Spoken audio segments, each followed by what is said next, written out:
Et également au sommaire, quitter Mbujimaï pour Moneditou ou l'inverse, c'est un parcours de combattant. Ce tronçon sur la nationale numéro 1 connaît des cibourbiers qui peuvent vous prendre des heures à traverser et il est menacé par des têtes d'érosion. Les détails dans ce journal.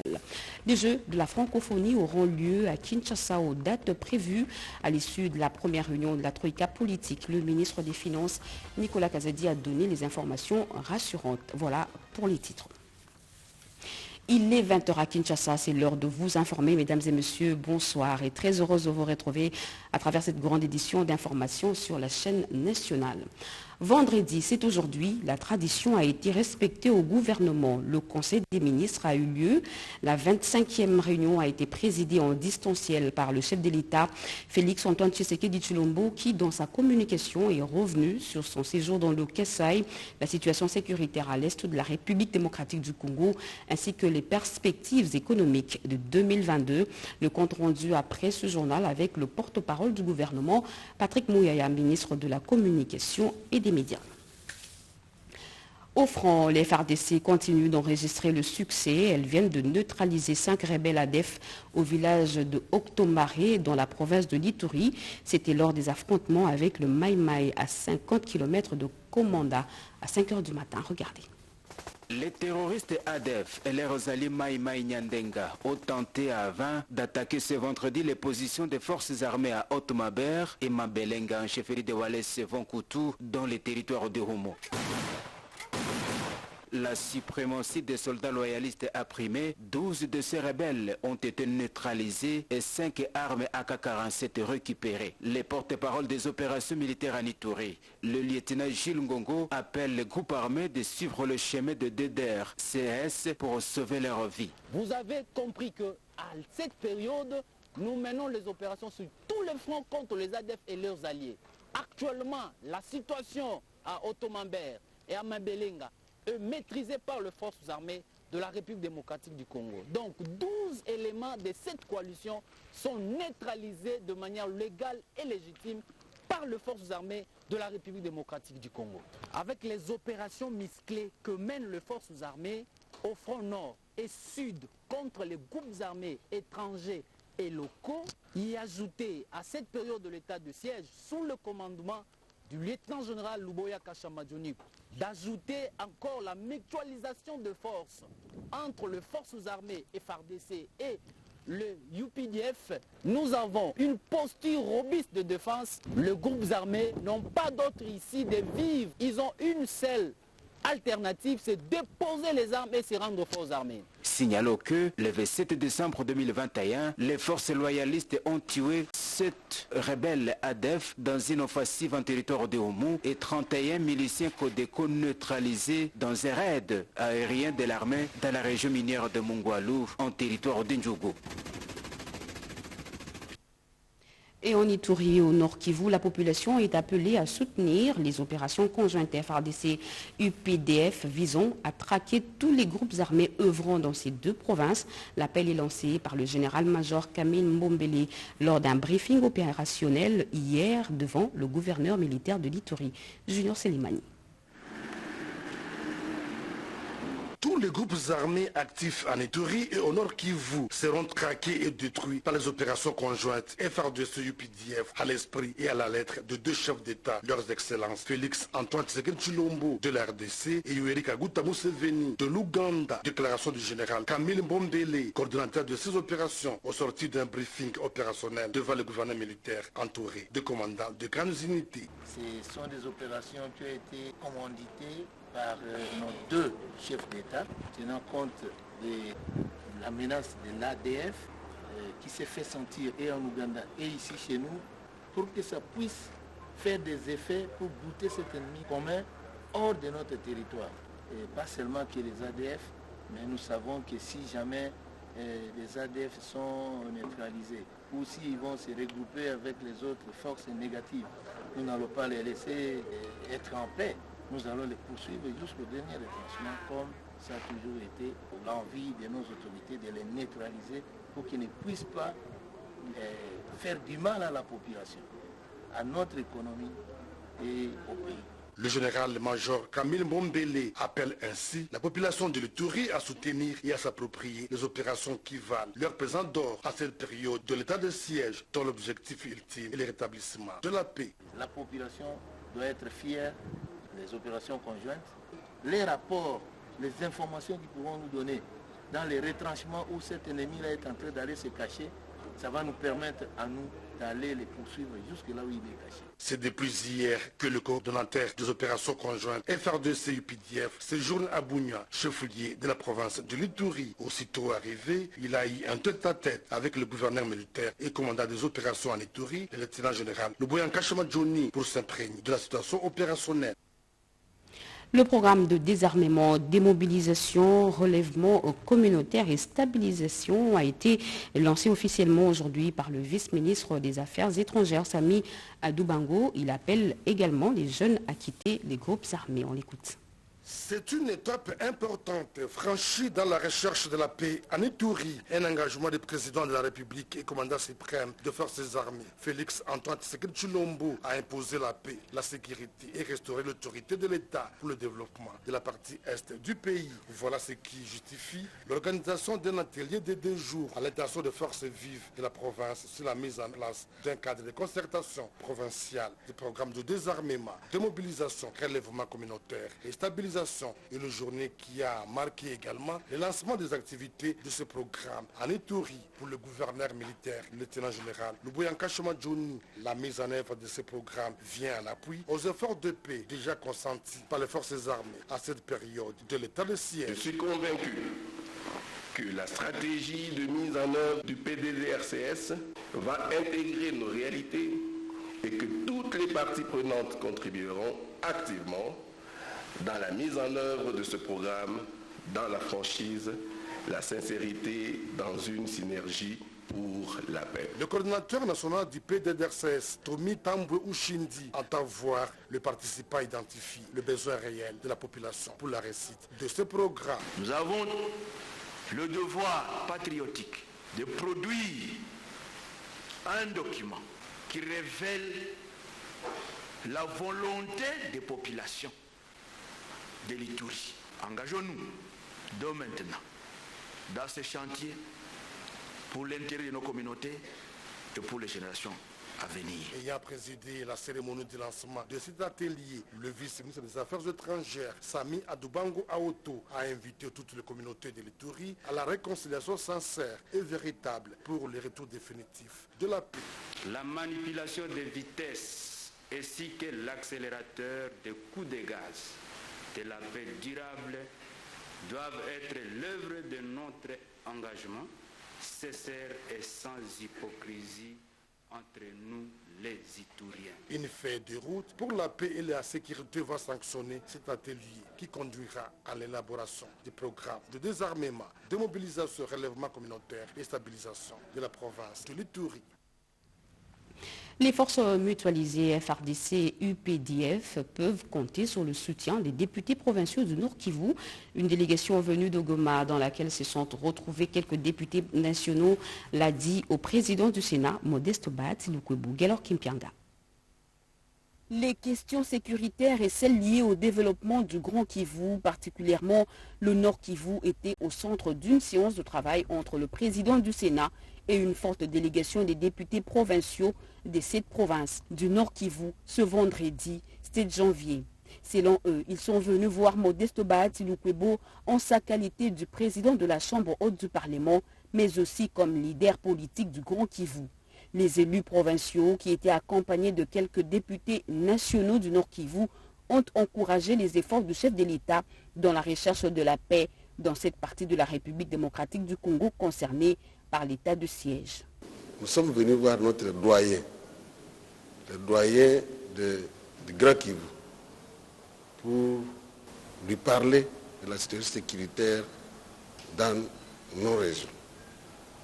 Et surtout, nous avons insisté pour lui demander de peser de tout son poids, comme nous l'avons fait devant d'autres institutions, et de faire comprendre que la mutualisation avec l'UPDF de l'Ouganda, il faut les soutenir avec toute sa force et surtout savoir que lorsque des personnes viennent d'ailleurs pour vous aider, c'est à vous de faire l'essentiel pour que cette aide soit beaucoup plus efficace.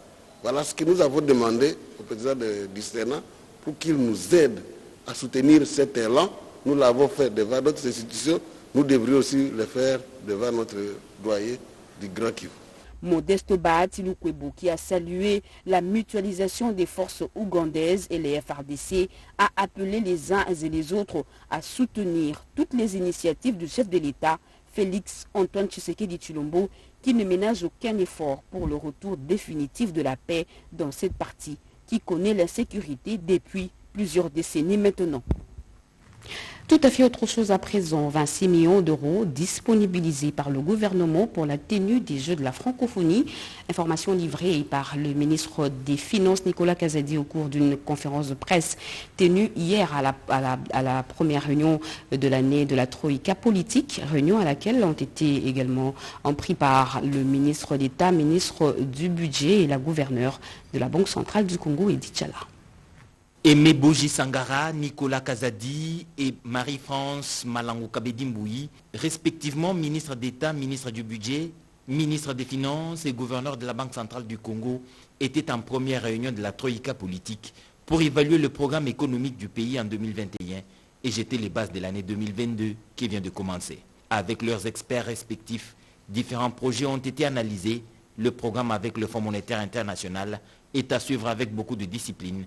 Des réformes courageuses sont à poursuivre. Tout compte fait, il y a lieu d'espérer. Sur la réhabilitation de l'hôpital général de référence de Kinshasa ex-Mama Yemo, le ministre des Finances a rassuré au cours du point de presse qui a suivi cette première réunion de la Troïka politique. En termes de résultats concrets, un des exemples d'investissement, c'est l'hôpital Mama Yemo, qui va être développé en 3 phases. Et là, il y a une phase qui est en cours de développement. Au bout du compte, ça c'est un projet qu'on aura terminé, je crois, en 18 mois, qui est prévu. Et là, toutes les ressources sont disponibles intégralement, ressources propres du pays. Et donc, ce projet va être achevé. Sur la tenue des Jeux de la francophonie à Kinshasa, les peurs et les alarmes sont plutôt sur les réseaux sociaux. Tout est fait et les fonds rendus disponibles dans un compte dédié francophonie. Il n'y a aucun élément aujourd'hui qui nous permet de dire qu'il n'y aura pas les Jeux de la francophonie en RDC qui seront délocalisés ailleurs. C'est tout simplement des rumeurs, de l'intoxication, comme nous aimons nous-mêmes l'entretenir parmi nous. Cette rencontre a permis de s'inscrire dans une dynamique de gestion parcimonieuse et rationnelle des fonds publics pour l'année 2022. La liste des présumés voleurs arrêtés par la police dans la province de Bazuélé vient de s'allonger. La PNC vient encore de mettre la main sur plusieurs autres voleurs qui troublaient la quiétude de la population. Ils ont été présentés à la gouverneure intérimaire de cette province, Ruth Badouli.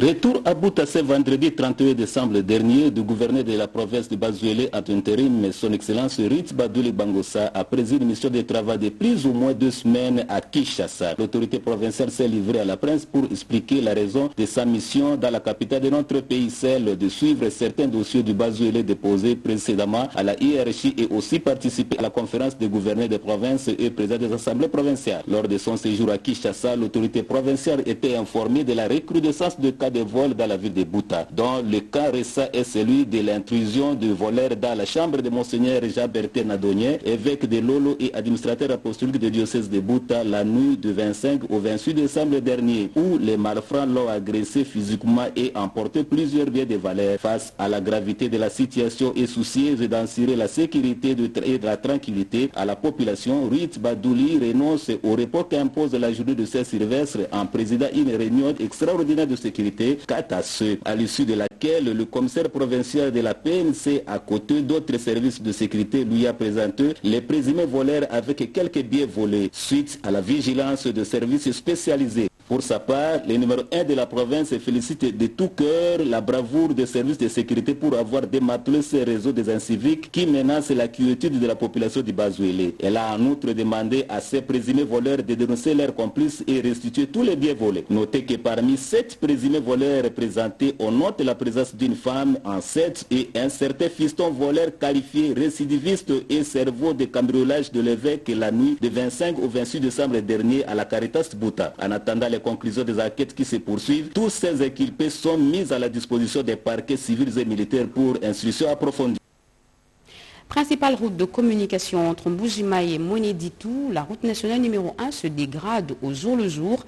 Il faut donc des travaux urgents de réhabilitation et ceux qui en ont la charge sont interpellés à travers ce reportage. La route nationale numéro 1 Mbuji-Mayi-Monéditou est dangereusement menacée de coupures à 11 km 900 au niveau de la bifurcation entre la nationale numéro 2.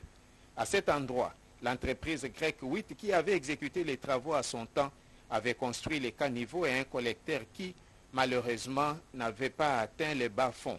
C'est ainsi que les eaux de pluie abondantes de ces derniers jours ont rongé les collecteurs et la route est entamée. Informée, la gouverneure de province intérimaire, Jeannette Longa-Moussouamba, est descendue ce mardi 4 janvier sur les lieux, accompagnée du directeur provincial de l'Office des routes Kasaï oriental, Marcus Okita-Chocha, en vue de parer à toute éventualité. Ce dernier prévoit des travaux en urgence. Nous allons faire un remblai avec les différents matériaux et dévier les eaux parce que la grande quantité d'eau provient sur la RND. Nous allons la dévier vers le devant et permettre à ce que les travaux de reconstruction des caniveaux et du collecteur soient faits. La gouverneure de province intérimaire, Jeannette Longa-Moussouamba, qui évoque l'importance de cette route, veut voir les travaux commencer rapidement. Et ce qui doit être fait, c'est maintenant qu'on va commencer à intervenir avec l'office de route. Et il y a aussi GREC7 qui a une responsabilité. Donc on commence déjà au niveau national. Ils vont pouvoir nous pousser aussi parce que ça relève du niveau national. Pendant ce temps, l'office des routes apaise les usagers de cette route et promet intervenir avec un rechargement rapide. La centrale thermique de Kananga a une solution alternative pour combler le déficit suite à une demande croissante en énergie électrique dans cette ville et ses environs.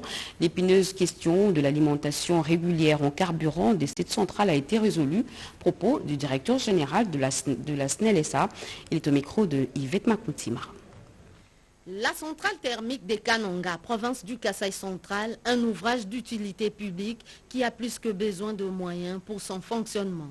Du carburant pour alimenter les ménages et les industriels 24 heures sur 24. 3 nouveaux groupes acquis dans le cadre du programme de 100 jours sur financement de la SNEL-SA et 2 autres anciens qui fait de cet ouvrage un colosse de 5000 kVA en termes de puissance installée. Pour cette période d'essai, la SNEL-SA a disponibilisé 125 mètres cubes de carburant pour assurer la desserte. Une confirmation devant la presse et la société civile du directeur général de la SNEL-SA, Jean-Bosco Kayombo-Kayan. Nous savons que le besoin est là, mais nous devons, en attendant que le KTD puisse venir, nous devons utiliser ce que nous avons. Donc ce que nous avons pour le moment, c'est la centrale thermique de Kananga, et c'est ainsi que ce groupe fonctionne depuis le 30 décembre, 24 heures sur 24, de façon à nous permettre en un mois d'exécuter ce blocage. Pour éviter la rupture régulière de l'énergie électrique, les abonnés sont priés de souscrire au paiement des factures. Nous avons pratiquement 2400, 2500 clients que nous avons recensés à la semaine, mais sur ces 2500, pratiquement seulement 600 clients sont actifs, sont connectés et payent régulièrement leurs factures si nous les présentons. La garantie des groupes, ce sont des nouveaux groupes qui sont appelés à fonctionner. Pour qu'ils fonctionnent et pour garantir l'approvisionnement et la maintenance, il faut que les consommateurs payent l'électricité. Les déficits en énergie électrique étant énormes, Mettre en contribution la centrale thermique va répondre par ricochet aux besoins de fonctionnement de la nouvelle usine de captage d'eau de la Régie des eaux. La Cadeco va bientôt recevoir une cure de jouvence. Les agents et cadres de cette entreprise vont devoir vider le lieu pour laisser la place aux coups de marteau, des pinceaux et des hommes en combinaison qui vont redonner à ce bâtiment un air frais. La ministre d'État en charge du portefeuille, Adel Kaïnda Maïna, a visité aujourd'hui les nouvelles installations et qui vont accueillir ces travailleurs en attendant la fin de travaux. Elie Toumba et Angèle Mabela-Dantou. Après son périple sud-africain où elle a eu des entretiens avec les investisseurs du pays de Madiba sur la réhabilitation de la Cadeco, l'heure est à la délocalisation du bâtiment qui abrite cette entreprise du portefeuille. Question de permettre aux techniciens de mieux réhabiliter la Caisse générale d'épargne du Congo. La ministre d'État en charge du portefeuille a visité 2 immeubles qui devront abriter cette entreprise. L'immeuble Blue Tower au 3e niveau, la princesse Adel Kaïnda a inspecté le lieu et une grande salle qui peut recevoir près de 100 personnes. Le cortège du numéro 1 du portefeuille s'est ensuite ébranlé vers la gare centrale où un autre espace très viable a été inspecté. Cette délocalisation de la Cadeco ou ses relogements va s'inscrire dans cette restructuration profonde des entreprises du portefeuille dont ici, à titre illustratif, nous parlons de la Cadeco.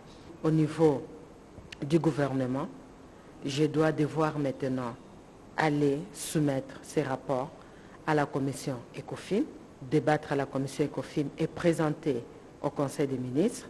Et c'est à l'issue de cela que nous allons maintenant signer les accords avec notre partenaire. Nous sommes ensemble dans cette révolution parce que je donne l'impulsion et elle m'accompagne et ensemble, la résultante, nous allons la partager. Pour la patronne du portefeuille, la Cadeco doit revêtir de sa plus belle robe d'antan. Question d'améliorer les conditions de travail des agents et cadres. La ministre auprès le président de la République poursuit sa campagne de sensibilisation sur l'unité et la cohésion nationale autour du chef de l'État dans la province de Kwilu. Nana Manmanina a été aujourd'hui face aux forces vives de cette province. Jacques Kababa. C'était une journée exceptionnelle pour les notables et la force vive des Kikwit dans la province de Kwilu. En séjour de travail dans cette partie de la République démocratique du Congo, la ministre après le président de la République, professeur Nana Manonina Kyumba, a tenu une conférence sur la cohésion et l'unité nationale qu'a choisi l'université de Kikwit. Très ovationnée par la foule en liesse sur place, la ministre Manonina a sensibilisé la population à prendre conscience de l'état de la province et du pays afin de s'impliquer activement et positivement à la reconstruction de la République démocratique du Congo. Nous voulons assez que les gens maintiennent ou renforcent la cohésion et l'unité nationale, que les gens se pardonnent là où il y a eu de fautes, que les gens se supportent, que les gens s'aiment, que nous puissions rester unis pour reconstruire notre pays. Telle est la volonté du chef de l'État, parce que dans la division, nous ne saurons construire. Dans le tribalisme, dans le népotisme, dans les antivaleurs d'une façon brève, nous ne saurons pas reconstruire notre pays. Le chef veut que nous puissions nous porter, nous aimer et puis ensemble reconstruire notre pays. La notabilité dans son ensemble a apprécié ce message et a promis son accompagnement de cette vision du garant de la nation dans cette campagne d'éveil patriotique. Restons dans la province du Kwilu où le projet d'appui au développement intégré de l'économie rurale est désormais opérationnel et c'est le ministre d'État, ministre en charge du développement rural, François Roubota, qui a procédé au lancement des activités de ce projet grâce Maosso. Depuis son arrivée à la tête du ministère du Développement rural, le ministre des tutelles, François Roubota, s'est impliqué personnellement pour mettre fin aux tractations qui ont retardé l'effectivité du projet d'appui au développement intégré de l'économie rurale.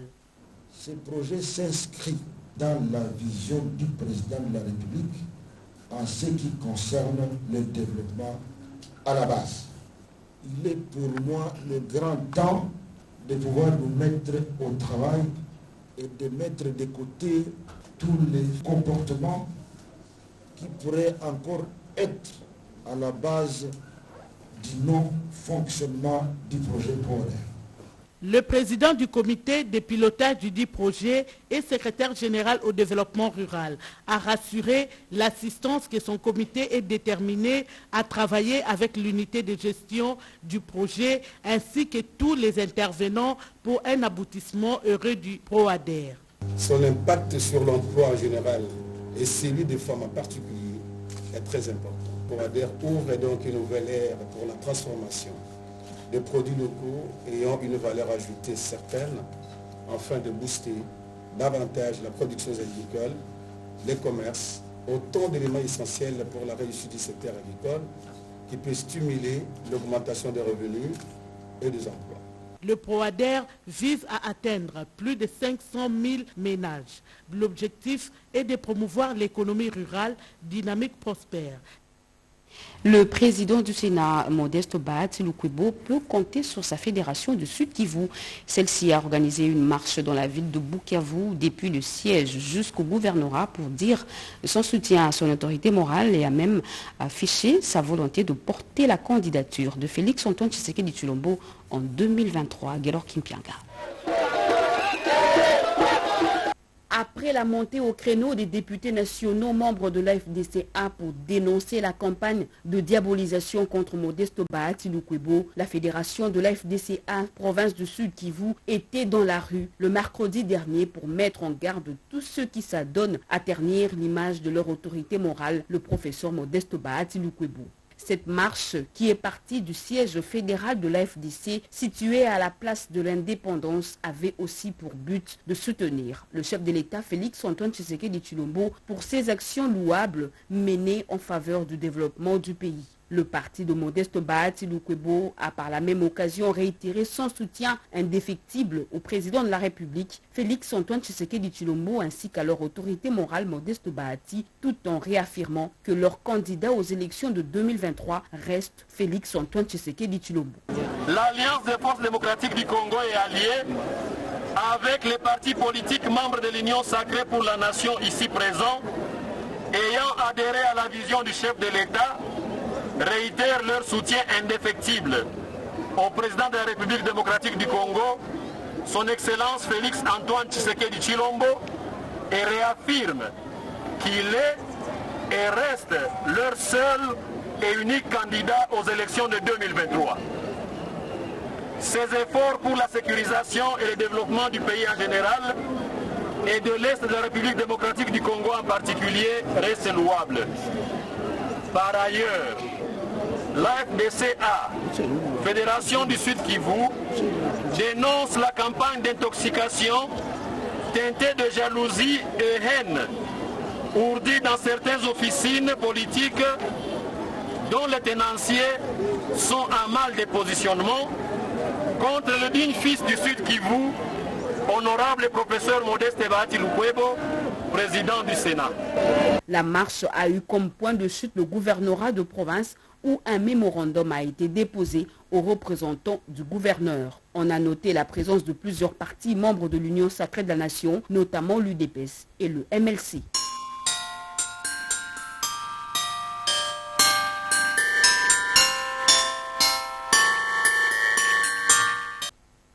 Et ce message, je veux adresser au président de la République, le conseil d'administration, la direction générale ainsi que l'ensemble du personnel de la Société commerciale des transports et des ports en sigle SCTP SA, Exonatra, saisissent l'opportunité des fêtes de Noël 2021 et de Nouvel An 2022 pour souhaiter à votre Excellence et à toute votre famille les meilleurs vœux.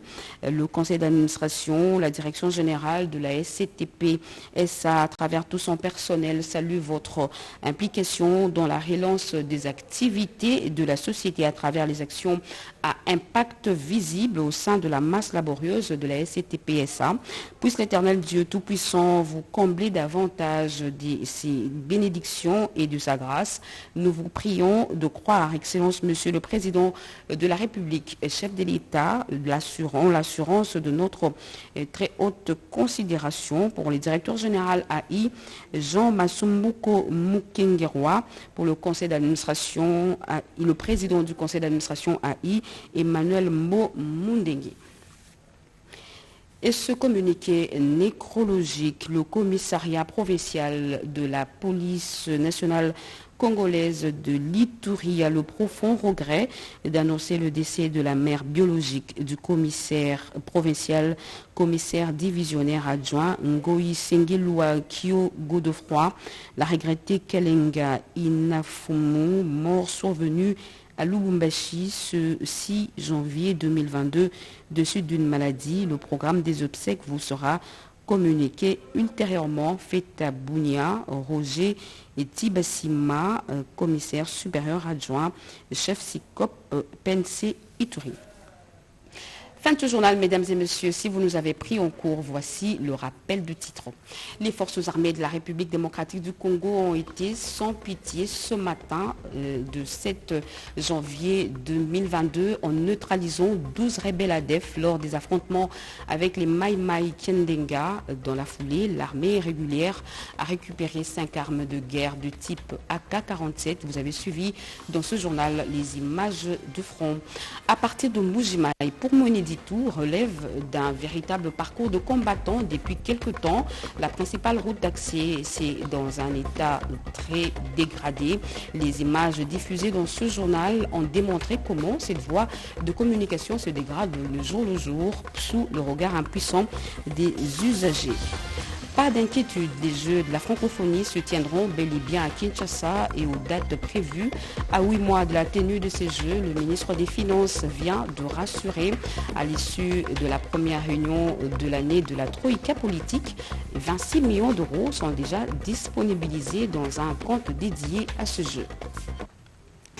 Mesdames et messieurs, merci de l'avoir suivi. Merci à vous qui nous suivez partout ailleurs sur satellite. Vous êtes sur la RTNT. L'actualité continue sur nos antennes retrouvées à 23h. Serge Merlin-Mata.